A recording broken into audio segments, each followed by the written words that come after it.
All right, so let's give it just several minutes Yeah, Okay. sounds great. in case Jim comes on board. Looks like Jim's trying to get in now. Okay, thank you. And City Manager Sean Lewis was going to try to join the meeting. Okay, So he may be jumping in shortly okay, if something hasn't come up, so. Oh, there. there's Jim. Oh, I'm on here, but We I can't don't- see you. my picture isn't there. I'm gonna log off and come back again. okay, we'll wait for you. Okay, No, just just what? hit the video. Yeah. Oh, wait, okay, got it. There we go. There you are. Hi, Jim. Thanks, Earl. Hello. Hi. Somebody's in front of some beautiful flowers. Yeah, the Christina. Yeah, thank you. It's a nice. That's her spring day. backyard, Earl. Beautiful. Sure. Joe, would you like me to share the agenda on the screen, or would you prefer to see everybody's picture? Whatever you think's best. I'm not sure. Whatever you think is best. Yeah. Do you guys have a preference? Jim, Earl, Bobby? I printed the agenda, so I have it in front of me. Okay, Yeah, I have the agenda too in front of me. I prefer the pictures. okay, Because that way, if we talk or we raise our hand, you can see us. okay. If there is something you need me to pull up, just let me know. Okay, thank you. Okay, so I would like to call this meeting to order on Monday, November 2nd, 2020 at 2 p.m. And Debbie, would you care to take roll? Okay. Joe DeMoor, Here. Earl Huff, Here. Bobby Harris, Here, Jim Woodward. Here, Councilmember Russell is not present at this point. Staff, we have City Manager Sean Lewis and Director Christina Underhill. Hey, And- Debbie, real quick, Yeah, before you move to Allison. Rita's here, Councilmember Russell's here. She's in the attendees. yep, thank you. Yep.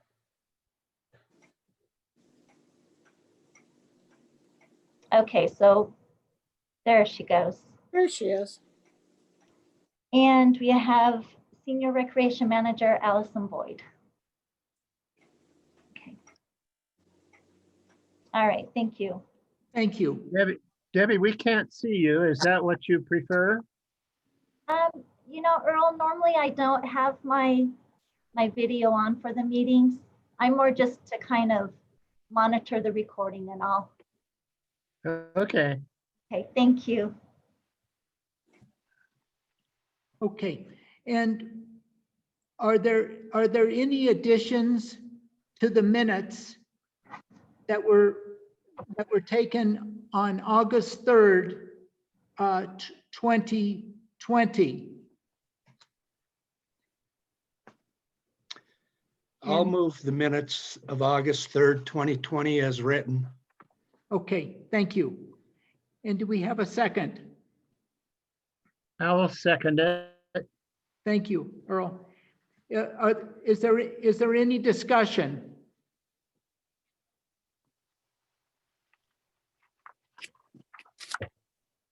Since there is no discussion, all in favor, say yes. And Yes, opposed, Yes. excuse me. Yes. And all those who oppose, say so at this point, at this time. Thank you.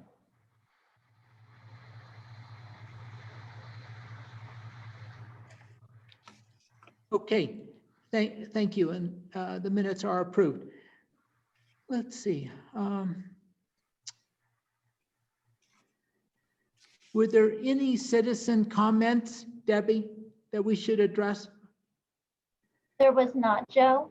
Okay, I don't know if possibly City Manager Lewis would like to say anything to the board or introduce himself. I'm assuming everybody knows him, but okay, that's great.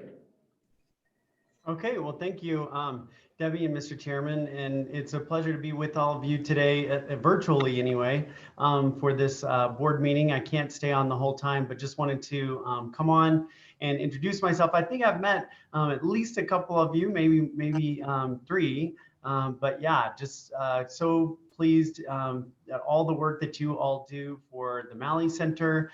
I know that from working for the last 7 years with a recreation center and senior center in Longmont, how important it is to have groups like yours that are really helping to supplement the operations and really make the senior center, the Malley Center, be the very best that it can be.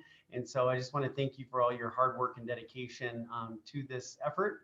And yeah, if there's ever anything that you need from the city manager's office, feel free to give me a call. Thank you for taking the time to be with us. Are there any questions for our city manager? If you're able to take just a moment to answer those, please. Sure. Thank you. Well, if there aren't any questions, I will give one update. We are, because Arapahoe County went to stage 2 or level 2 of the safer at home orders.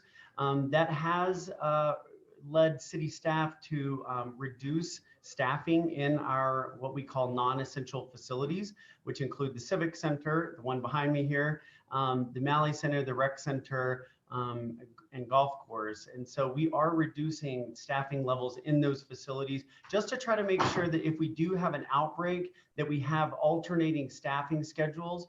So you will see maybe a reduction in some of the administrative type functions at the Malley Center. But I know that Christina and Allison and others at the center are working hard to make sure that we can keep that facility open and operating safely to the public. And again, just thank you for your dedication and patience with us, because as you may recall, the Malley Center was one of the first facilities that we felt the need to close when COVID, the shutdown, right before the shutdown, and it was one of the last facilities that we reopened. So I hope that's for obvious reasons, to make sure that we can protect our vulnerable populations among the senior community. But we're going to work hard to keep that facility open and really redouble our efforts in cleaning and maintaining a safe environment. Thank you. So, are there any other comments or questions at this point? Okay, so if we may, okay, thank you. All right, under new business, CARES funding for the Malley Center, and Allison, I believe you would like to address that. Sure. So the city has actually received a lot of CARES funding, which is money that goes to help with COVID-related changes in expenses and additional personal protection equipment, all sorts of things like that. So one of the items that we're looking at is the cleanliness of the facility and how we can maintain it. So we were able to receive CARES funding to redo the flooring at Malley, which is a pretty large project. Right now, it's carpet. It's probably about five years old, the carpet. So it's relatively new. However, it's really hard to clean in this environment. And so we were able to secure funding to get a rubberized flooring surface that's much easier to clean, doesn't hold in contaminants, and sometimes we don't know if anything's even been spilled on the carpet. We only shampoo the carpet once a year. So, and in a heavy used facility like this, we felt that it was better to have more of a safer rubberized flooring. So that project should start in about 3 weeks because the CARES funding projects and payment have to be completed by mid-December. So that one will be coming up pretty soon. Hopefully we'll be able to do it in areas of the center so we won't have to close, but there might be a couple days that we would have to close the facility. We'll continue to feed people that want food through the VOA program. We'll just go back to the sack lunch type program if we need to close down. But that's the biggest CARES funding for Malley. As a side note, the Englewood Recreation Center is also receiving new flooring in the cardio room. It's carpet that's probably, I think it's 25 years old. It's very old. The glue is not sticking in places it comes up. And again, it's not cleaned as regularly as we would like to. And we're able to clean more with a harder surface. So that project actually starts tomorrow and it should take about a week for that to go. So we're moving equipment now so that people can still work out upstairs with some of the cardio equipment while still having some downstairs for accessibility. If doing the carpet upstairs at the rec center, the lift goes right out where they're working so that we don't have an accessible entrance for anybody to come upstairs. You have to come up the back stairs, so the lift won't be usable. But those are the two biggest projects, and the one at Malley, I think it'll be really nice. We will be able to clean it and maintain it a lot better, and it'll be a lot safer for the guests. So that was the biggest CARES funding that we received for Malley. So I wanted to let you know that. Yes, ma'am. Will that be flooring similar to what's in the fitness center right now? That's kind of a rubberized. It is, but it's a thinner floor than that. But it does have some give to it. So we tried to find something that wasn't going to be slippery, obviously. But it's very similar to that type of flooring. It's not as porous as the fitness floor. It's a little more rubberized, like a tartan floor. More similar to the track at the rec center. Okay. A little harder than that. And it's throughout the facility from the game room all the way down the hallway and in those areas. It won't go into the offices, but it will go into the main public use areas. And Allison, the CARES money comes from our federal government? Yes. Sorry, it cut out. Yes. The federal? Yeah. And so staff finds projects that are that could be approved for CARES funding, and then it goes through an approval process through the city. So to make sure that we're applying for things that are relevant to that. Okay. But yes, federal government. So Allison, has that already been pre-approved by the county or the state? Yes. Okay, thank you. And it was a bid. It was bidded out just like any other project that we had, and met with vendors and things like that. It was it's been a long process. Actually, it's been quite a few months ago that we requested that. So just to plan it takes a while, but yes. All right, thank you. You're welcome. Okay, are there any other comments or questions for Allison with respect to the CARES funding for Malley and the Englewood Rec Center? Joe, can I add one thing before we get to questions? There was another project that was with touchless sinks and soap dispensers that was approved for the city, kind of in not all the buildings, but most of the buildings. And I just a few days ago was told that Malley and the Civic Center, they received enough money to do touchless sinks and touchless soap dispensers at Malley and at the Civic Center, but not for the Recreation Center. So we'll look at how we can get those at the Recreation Center in the future. But I'm not sure when that'll happen, but it has to happen before December to get those touchless sinks so people aren't touching faucets and things like that. So that's another smaller piece to that CARES funding. And Mr. Chairman, if I can add one thing to that, on the improvements at the Malley Center, I want to give Councilmember Russell a note of appreciation, because she's actually the first person who said, oh, we've got federal dollars coming that, you know, can help make our facilities safer. And she suggested that we really take a hard look at Malley and see the types of things that the federal government calls hardening, where we harden the facility to make it more resilient to viruses, bacteria, et cetera, in these type of situations. So as Allison said, she and Christina and the staff have been working for quite a while on this, but that's because we're getting it done simply because Councilmember Russell really pushed us to think about the Malley Center as one of the primary sites that we focus on. So thank you for that. Thank Yeah, you. some of the things we did early on were those acrylic glass partitions and those kind of pieces as well. And some of the cleaning equipment that we received, like the sprayers and things like that. So definitely trying to keep it safe. Yeah. Thank you. Are there any other questions or comments for Allison? Allison, yeah. Okay, so thank you, Allison. And moving on to new business, the approval process for expenditures. And Director Underhill, if you would care to address this, that would be appreciated.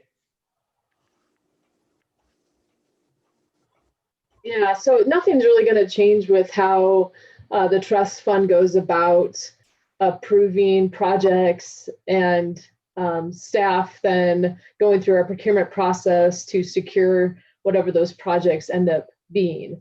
And so I just want to give an update on that. There's a handbook that's come out. It's been updated. So if you all have a chance to review that and have questions or any concerns with that, let us know. But some of that is addressed in that as well. We're just trying to button up how we proceed with projects and how we spend money, especially since I think the trust fund probably has the most amount of money that can be put towards Malley. So in the future, if you have projects you want to see happen and think we should use some of the trust fund dollars, it's something you can bring up in this meeting and the members can vote. And then the staff would then proceed with purchasing whatever that is. Thank you.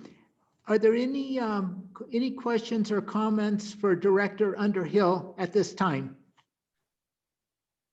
I have one for the director on, in the past, we have received a proposed budget for the trust fund expenditures that may be recommended by staff. Has there been anything like that prepared for 2021? Obviously, if we were to do something, now would be the time to do it when there aren't a lot of people there. So I guess what I'm asking, is there any recommendations coming from staff for use of some of the trust fund money for 2021? Sure, I'll let Allison take that. I know she's had some talks with the staff. So, you know, this year has been very strange. So we sort of held off on trying to do a lot of things, not knowing what was going on. But there's two projects that we're thinking about. A senior resource center and redoing the library area into kind of we're calling it, you know, an area where seniors can come for information, find resources, talk to staff about anything that they need help with. We're calling it the Buzz. So we're in plans right now kind of to get that going. We're gathering resources. We're working in conjunction with the library because they have a lot of resources as well. So our idea for that space is to maybe remove some of the shelving. Do we need some, you know, do we need partitions in there? What does the space look like? Do we need to buy any type of TVs or any type of material or anything like that we can help with that resource area? So that's one of the things. We do actually have a small budget for that staff had put together. I hadn't brought it forward yet because we're still talking about, you know, what we're going to be doing this next year, but hopefully in February. When we have that, you'll see the budget for that. It's pretty small, a few $1,000s, I think, to try and do some things in there. It'll be manned by current staff, so there's not any expenditures for a staff person to man that. Hopefully we'll make the room look a little bit different. It hasn't been changed in a long time, so it's kind of dark in there. We might have to do some lighting and things like that, so very minimal. The other project is, well, let me stop there. Do you have any questions about kind of the senior resource hub buzz area? I'll keep you posted. The other is we turned one of the classrooms into a fitness room. We were doing that prior to COVID, which actually worked out really nicely. And it's directly in front of the fitness area. So we were able to move a couple of machines in there for COVID right now. But what we'd like to do is redo that floor in there and put a sport floor in there so that people have room for stretching and that type of activity. We don't have a lot of floor space in the current cardio area and strength area. So that's another area we'd like to do. We've bought a few pieces to put in there, but we'd like to get some more pieces that are more for kind of the stretching room that we have, and maybe run some videos that people could do a class on their own in there. So that's another piece that I think would be appropriate for the trust fund to pay for some of those pieces of equipment, because it directly helps the people that come to the center. So possibly, maybe we could see that in February at our meeting? Absolutely. Yeah, if you'd like Okay. to, you bet. Yeah, because we already have budgets for both of them. We just sort of pumped the brakes on them. The Senior Resource Center kind of came up later with City Manager Lewis leading that charge with trying to get something in the recreation center. So we're moving forward with that. But the fitness area, we do have a budget for both of them. So be happy to maybe even do some, we'll have some plans by then and things like, we'll have our plans, not like any contractual plans or anything. So those are part of the city budget for Parks and Recreation? No, well, they would be, but I think it's appropriate that the trust fund could pay for some of those things. Yeah, I know, but I mean, that's part of the budget that's going for second reading tonight? No. Okay. Actually, the fitness area could be part of our CTF funds that we buy equipment. We could use some of those funds to fund that. So, I mean, it's still part of the city budget, but it's not in the program budget, like the fitness budget for Malley. So Great, thank you. the budget was actually approved last council meeting on the second reading. Oh, on second reading, okay. Thank you. So those are two of the two projects that we have now. We really haven't heard a lot from patrons because there's not as many people in the building interacting and things like that. So, but at least those two projects we can maybe do something with. Thank you. Any other questions or comments before we move on? Okay, and Allison, would you care to comment about the trust fund vacancy that will be coming up soon? Sure. Yeah, I wanted to thank Earl for all of his work that he's done at the center and all the volunteer work, and for sitting on the trust fund board. It's very appreciative. And I was looking at the dates of your tenure, which your last day is the day of our meeting in February. So Debbie helped me out with checking with the city that you can attend the meeting in February, even if someone's not appointed. Right now we are taking, since there is a vacancy, there is an application on the website, and then we will reach out to people that we know, and we ask that if you know somebody, to ask them if they want to apply. And all of that information is on the website to apply for the Malley Trust Fund Board. I think, Debbie, am I missing anything with what we found out today? No, we're just Waiting to see if we get any applications, and then council will be interviewing those and appointing. So we'll have a new member come February. And Earl, thank you for everything.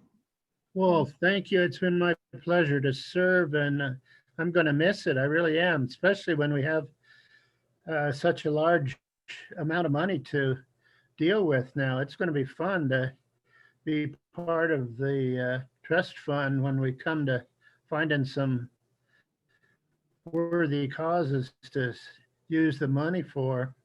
So I will attend in February. Okay, good. And I trust that you find someone to replace me, but it has certainly been my pleasure to serve on the board and the other boards that I've been on for many, many years. My wife too. So thank you so much. Yeah, thank you, Earl. Let's see. Question on that.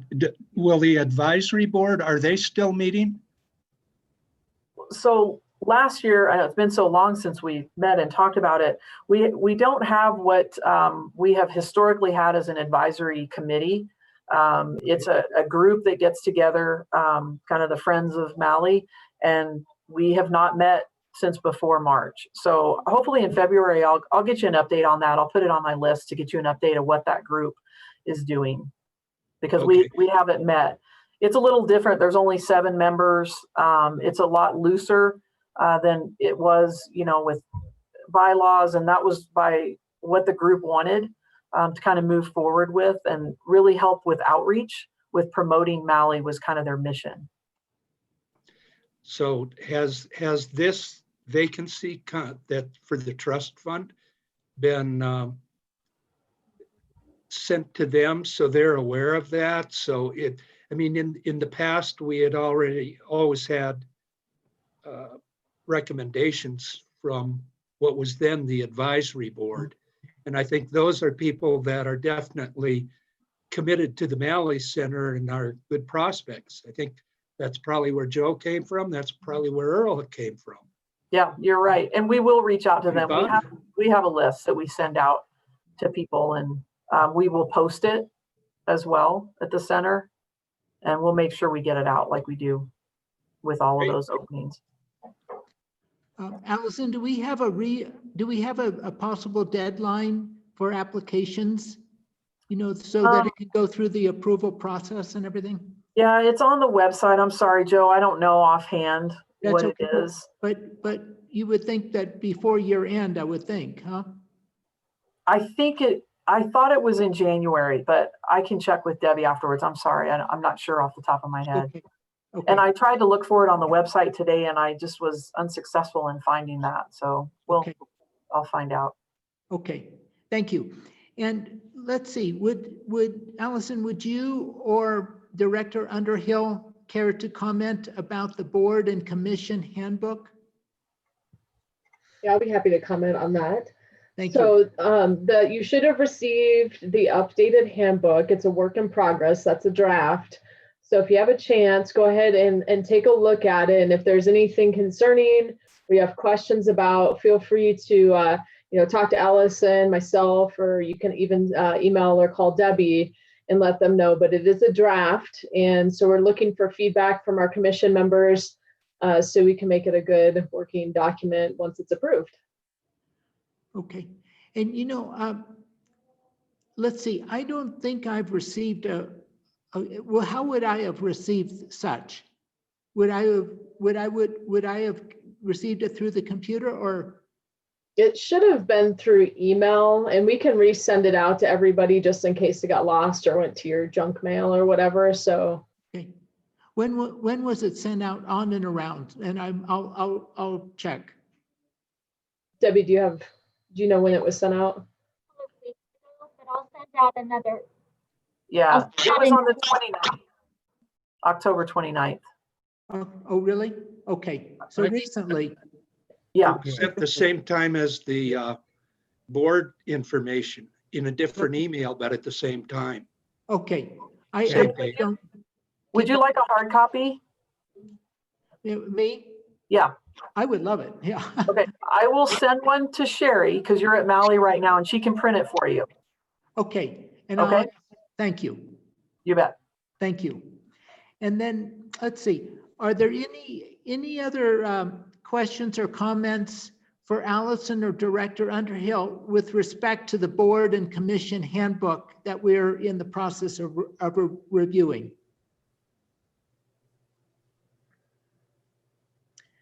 Okay, so with no other comments, we'll move on to old business. And Director Underhill, would you care to update the COVID situation and the financial impact? Thank you. Sure. So like City Manager Sean Lewis mentioned, we're back into stage 2. And so Inglewood's been very fortunate with our finances. We have not had to make huge cuts. Many departments have made cuts, including Parks, Recreation, Library, and Golf, but nothing to impact services, which is great. And we hope that continues. Like Sean mentioned, we have gone to 50% staffing levels, but you shouldn't see much of a change on the customer service side for our department. We still have staff working. We'll stay open as long as we can. If for some reason COVID numbers continue to increase to levels that are concerning, we may look at closing facilities again to keep everyone safe. But right now, that is not the case. We're going to stay open as long as we can.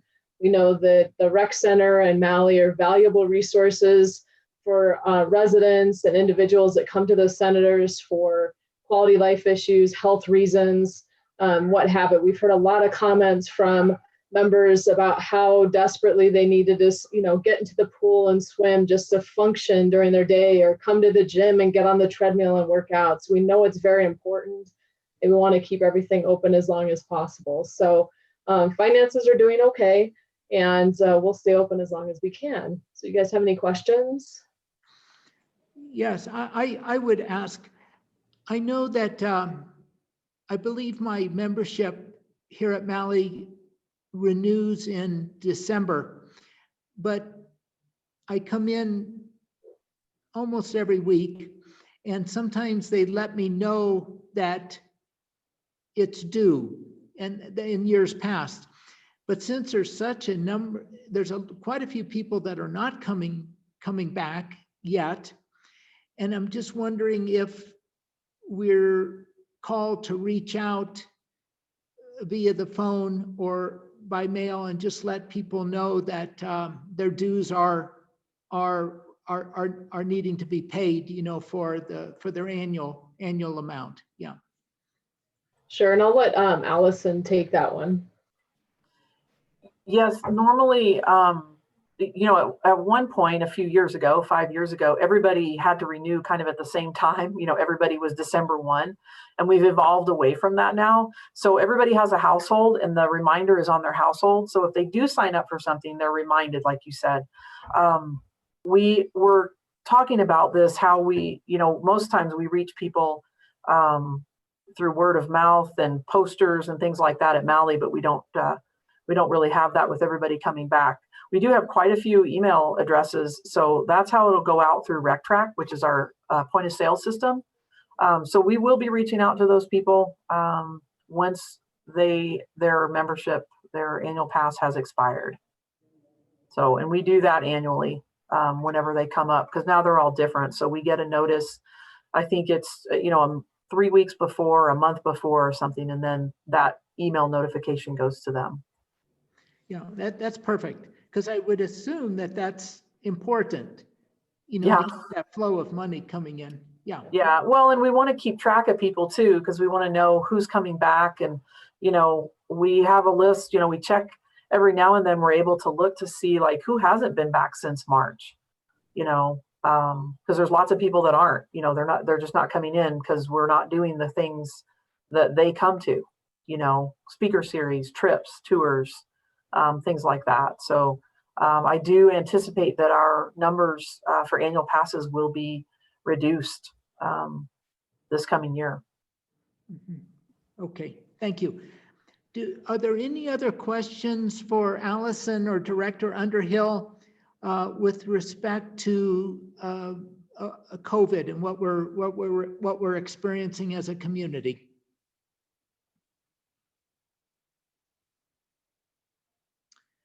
Okay, so we will move on to reports, and I assume, Allison, you're going to address the financial report for us. No? You're muted, Allison. Yeah, my screens are all in different places, so I have to like drag it over. I have a blank screen right now other than you all, so I can't see the financial report. I know it's the same as it was last time because we haven't spent any money, but I'm not sure what the interest came, but I can't pull it up. Allison, let I'm me sorry. real quick. Unless Debbie can. Or if you have any questions on it, you should have it in your packet. Oh, we have it up now. And There you go.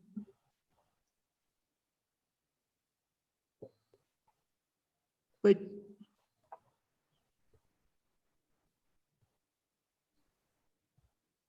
Yeah, there weren't any expenditures, and then the change would be to the interest to the total amount.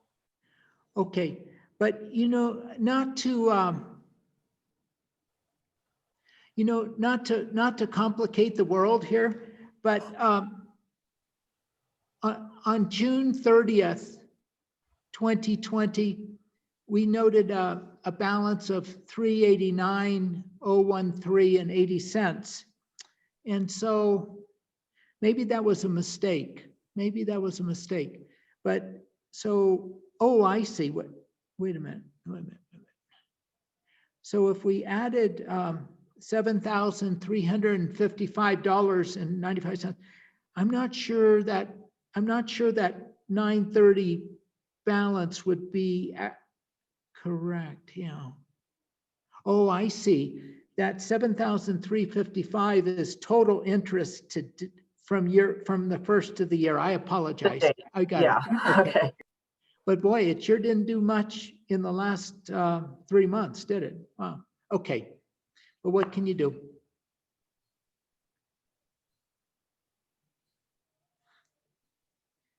So are there any other questions concerning the financial report? Any other comments or questions?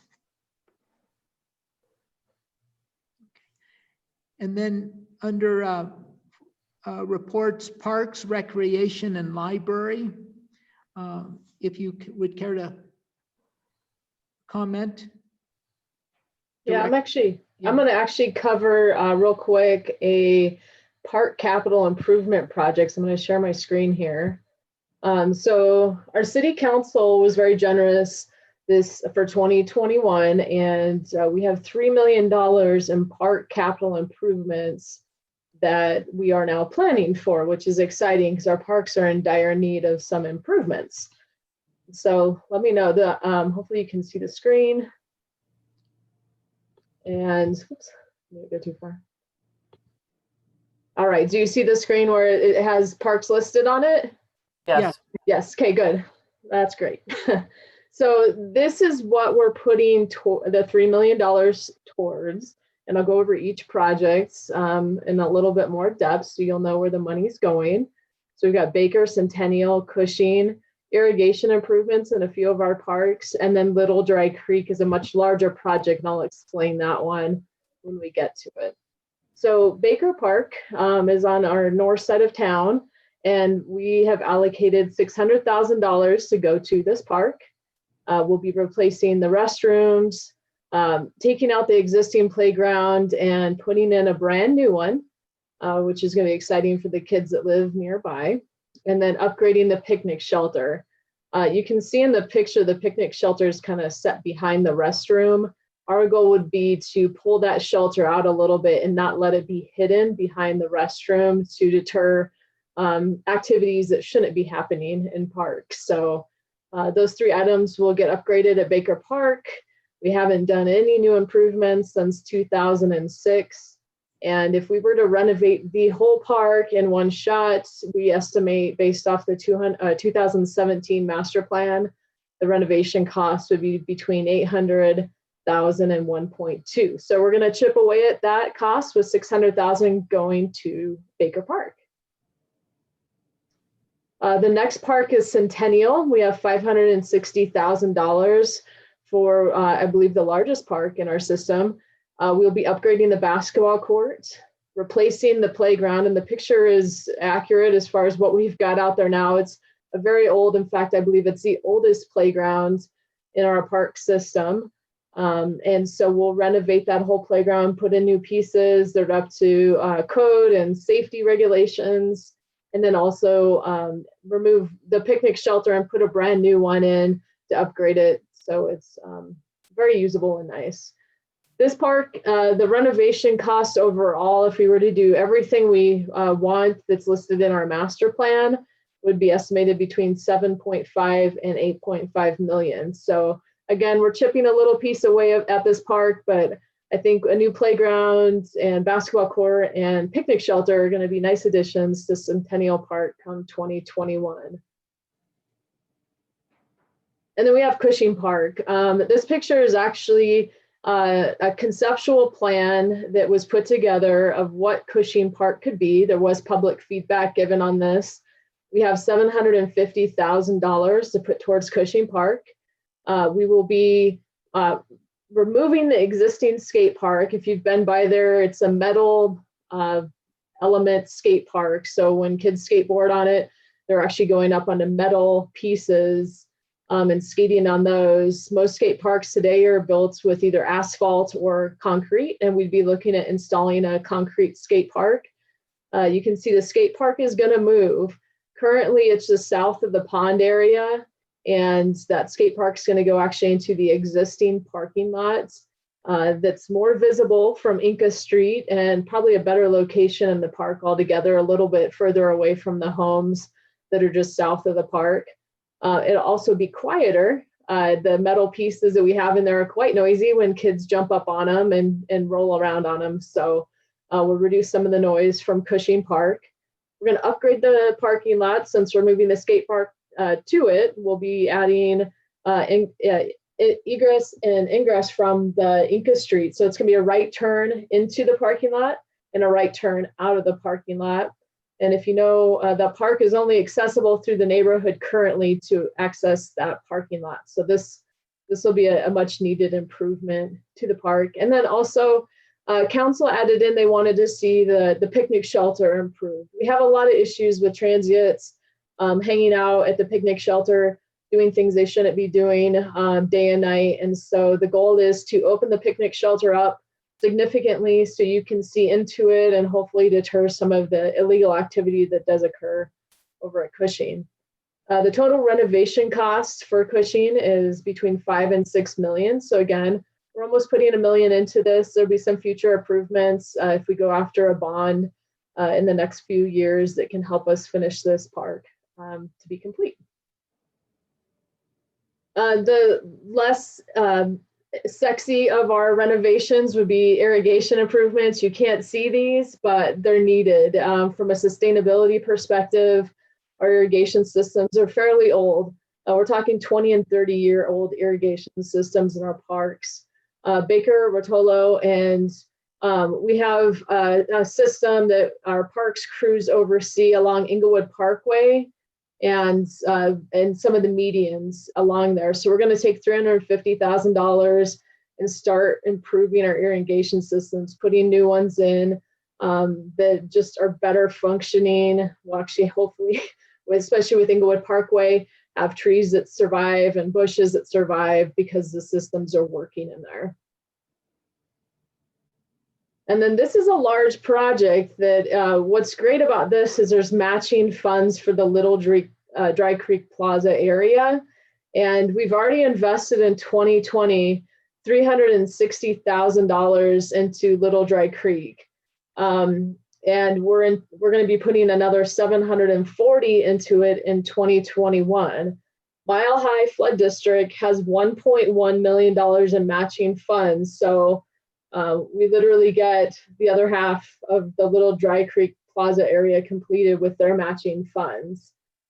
Phase one, and I apologize, this picture's small, but there's a white dotted line that goes around the picture in the centerpiece, and that's what the funding is going to be focusing on. It's channel improvements, Installation of a safety grate. The grate that was in there was not good.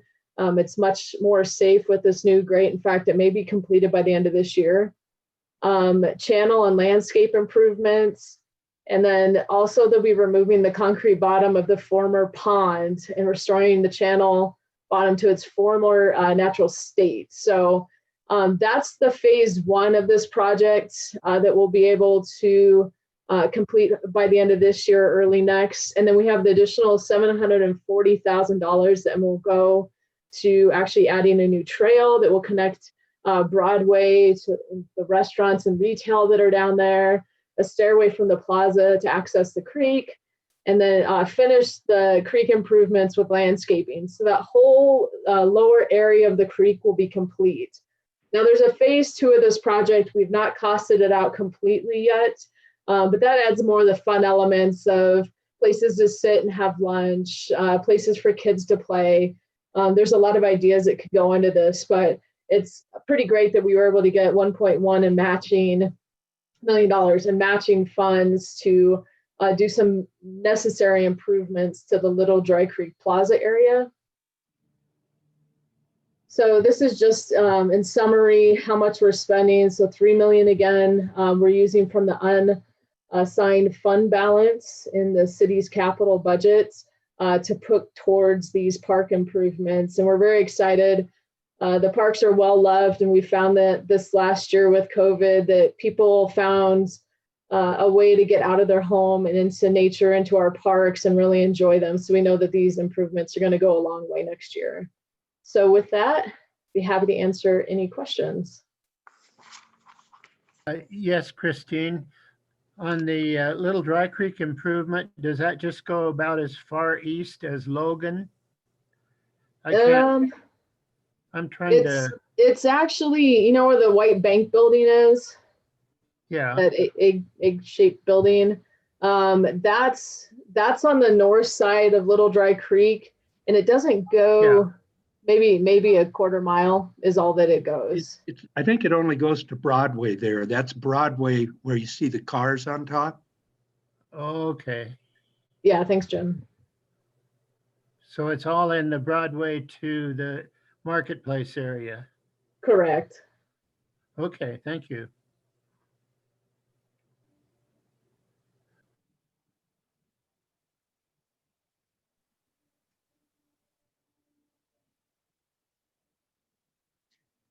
Okay, are there any other questions for Director Underhill or comments?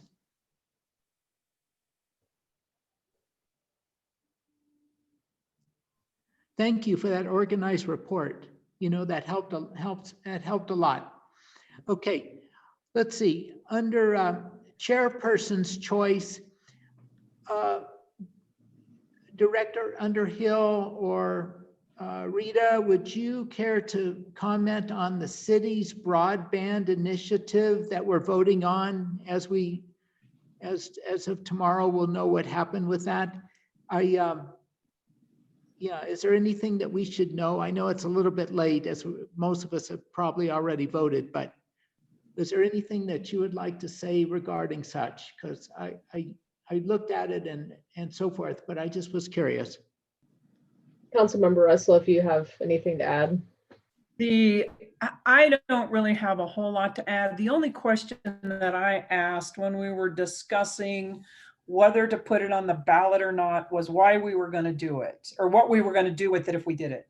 Why they were doing it is apparently a few years ago, the state took over all of it, and so all municipalities relinquished it. And in the recent past, some municipalities have started taking it back. And so I asked what we intended to do. The only thing that I was told was that we were thinking about making Wi-Fi available in City Center, but I think Wi-Fi is already available in City Center. Is it not? Do you know, Director Underhill? I believe it is. I believe there's a public access. Right. I basically, I felt like we were told that night they're not really thinking about doing anything about it right now. So I have had several calls from individuals wanting to know more about both ballot issues because there wasn't really a lot of information out there. So I don't know if that helps, but that's what I know. Okay. I'll just add one thing with COVID, it's been really apparent. There's a lot of families throughout Inglewood that may not have access to internet. And with kids being at a, learn from home status, having broadband throughout the city could be very helpful. We're behind the 8 ball on this one because it's not going to happen overnight. It takes a lot of work and a lot of money to get that installed. So I think this year is kind of apparent that it's a necessary thing to have down the road. Unfortunately, it's not here yet, but down the road, it may help out with these kids that if we have to do this again, they'll have access to internet. So can I ask Director Underhill, if that happens, then if city makes broadband access available to everybody, would the citizens have to pay for access to it?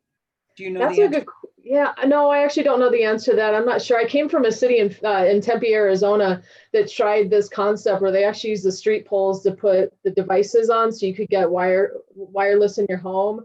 And for the first couple of years, it was free. It wasn't super reliable, but that was years ago, probably 10 years ago. And I think now they charge for it just to help cover costs, but you get service from it. So there's some challenges. I'm not an expert in the broadband whatsoever. I just know from experience that there are cities that have tried this. And so I think moving forward, there's best practices out there that we would, as Inglewood, would look at to see how we offer the service to our residents where it's affordable.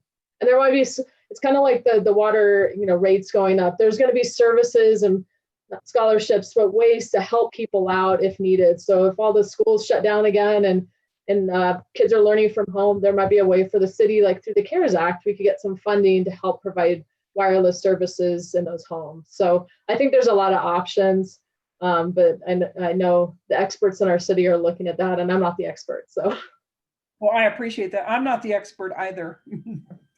So I'm only technologically savvy enough to get myself in trouble. Half the time I can't even do that.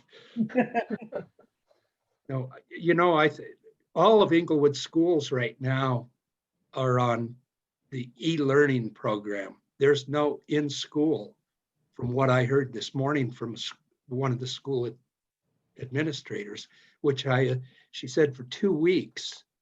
So which just started today. So I don't know if I don't think that was because of their COVID numbers within the schools. I think it's because of the COVID numbers in the county where they're trying to keep, just keep a handle on things. But I have a grandson that's e-learning and it's a trip. So would it be fair to say, Director Underhill, that if we do not pass the lodging tax increase tomorrow, that this could potentially be a budgeted item in the future for our city? Would that be fair or no? The lodging? Well, according to what I'm reading on page 3, bring on the ballots, that we're voting on a lodging tax increase for short-term rentals and hotel motel stays shorter than 30 days. But maybe I'm wrong. I'm not saying I'm an expert on this, but. So I can talk a little bit about that. The current lodger's tax is 2%. And so people that stay in short-term rentals and hotels and motels pay that 2%. Now, if the voters approve that we increase it by 3% to 5%, then it will, but it won't be paid really by the taxpayers in Inglewood. It will be paid by people that stay here in the hotels and motels. It is a budgeted item, and I think, if I'm right, that one may have been included, that in the budget, the income from that. I think, what did they say? $100,000 is what they're planning on in 2021. I think they may I have didn't, used that. I'm not reading that here, you know, it was just, yeah, just curious. That was in the Interesting ballot. if it That was passes. Yeah. That was in the ballot itself. I think it said that. I think I can address it, going back to my time on council. There's, the revenue comes directly from the people that stay at those motels. The motels collect it and then pay the city as part of their taxes. Mhm. It was 2% is a very low number for for lodging tax. We had discussions about increasing that because what we were getting at that time was, and I'm going from memory here, was about $12,000 a year for tax revenue. We were spending more for tax or for police and fire, meaning ambulances, going to those motels, the 4 motels, for drug overdoses, suicides, different police type issues. So it was always a negative number. And at that time, it was felt that we couldn't, any tax initiative that you brought forward in a bond probably would not pass. And so compliments to this council to bring it forward, because it cost the city of Inglewood to have those motels here. It's interesting that that discussion never came up on council. I appreciate your insight on that because it makes sense, but we didn't have those discussions. So thank you for sharing that, Jim. I would be interested to know how much the city pays for people to stay in those hotels, the homeless people and things like that, because I'm sure the city is paying. So in essence, the city would pay the increased tax to get more revenue for itself, which is silly.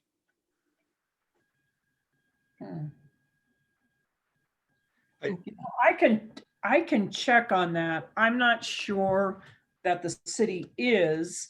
I mean, I do know that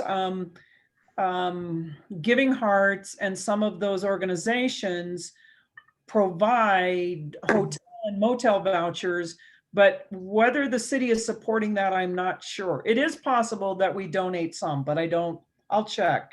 Okay, I'm just curious about that because it just seems like you'd be taking it out of your left pocket to put it in your right pocket if that's the case. Right. Thank you. Thank you. Are there any other comments with respect to my chairman's choice? Okay, moving on, under trustee's choice, would there be any other observations or comments that anyone would like to share?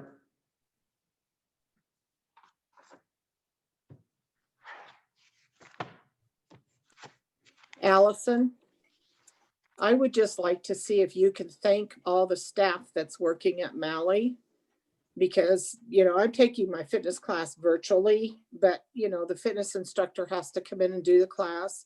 And also the staff that's there for the VOA lunches and stuff. Just if you could give them a thank you from us. We appreciate them. Absolutely. And thank you, Alice. Excuse me. Thank you. Thank you, Bobby. And Allison, I'd also like to comment on our Inglewood Citizen. It just every time it comes out, I'm just I read it and I look at it and I just say it's just very, very, very, very well done. So thank you for your organization, and thank you for everything that is part of this magazine for our city. Yep, it's a good group of people that everybody kind of contributes to that, and it looks really good. The company we have and the communications department do a great job with it. So glad to hear that. I'll pass it on. Yeah. I finally started getting mine in the mail. Thank you. Do you know that I specifically go in when I get the mailing list of 3,000 people? I go in and make sure your name is in there. I appreciate it. You're a special person. So I talked to my man about it one time and he said, well, we ran out over on Monmouth. You know, we ran out. That's why you have to get them. It's like, well, okay. you're in there now. So we did some finagling. So you should receive it without me having to check every time. I appreciate it. Thank you. Sure. Thanks. Allison, would you mind checking mine? Because I Yes. had to ask the postman during the summertime and I haven't received one. The one that Joe held up, I hadn't seen. I didn't even know it was out. Okay. So I and always, the postman told me that when they put his route together, they're supposed to put those in there, and he didn't remember handing out any. Yeah, we are having some issues with the postal service and the delivery of those. This periodically we get those, and communications has been working with that to try and get those delivered. So sorry about that. I'll get you on the list. Thank you. Sure. I did get mine and I thought it was a really nice issue. I agree with Joe. It was lovely. Well done. Thank you. And are there any other comments at this time? Anything else that anyone would like to share? Okay, and I probably should know this, but Jim or Debbie, would you kindly confirm our February meeting, what date that is?